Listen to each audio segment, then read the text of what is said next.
Yo, kama wewe ni shabiki wa muziki mzuri basi utakuwa unajua kabisa music tag ya Rick Ross aka the boss himself.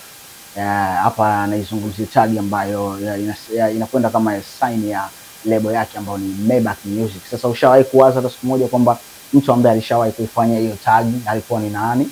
Na ilikuwaje, story kwa vipi? Basi Pino Rhymes niko hapa kwa ajili ya kuletea kile ambacho kichoko kizuri. Sasa kuna mwanadada ambaye anaitwa Jessica Gomez. Huyu hapa ni model kutoka Australia. Ndio mtu ambaye alikuwa kapata hiyo nafasi ya kuingiza sauti ile ya Maybach Music.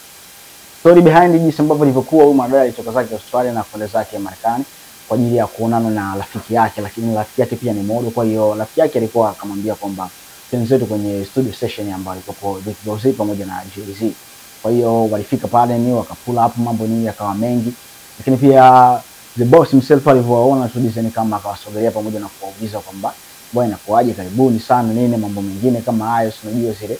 Lakini pia alimwambia kwamba yule mwanadada ambaye ni Jessica akamwambia kwamba mimi napenda lafuzi fulani hivi ya Kiaustralia pamoja na wanawake wake jinsi ambavyo walivyo, yani na enjoy sana nikiwa na watu kama nyinyi ambao mnatokea Australia. Sasa kitu ambacho kilichotokea kwamba Rick Ross alimwambia kwamba yule mwanadada kwamba aingize neno lolote katika nyimbo yake. Umeona bwana, mwanadada akamuuliza kwamba what is this? Umeona bwana.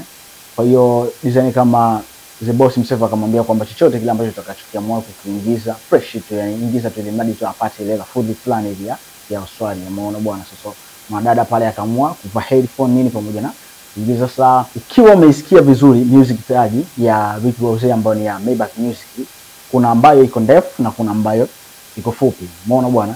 Ndefu ina jinsi ambavyo inavyoanza, inaanza kwamba what is this? This is Maybach Music. Umeona bwana, ndio jinsi ambavyo ilivyokuwa hata studio mwanadada, jinsi ambavyo alivyoamua kuingiza ile sauti, ndio design kwamba ilivyokuwa imetokea pia katika miongoni mwa nyimbo. Lakini pia watu wana enjoy sana pale ambapo wanaposikia tu Maybach Music, basi wanajua kabisa hapa ni the boss himself aka Rick Ross.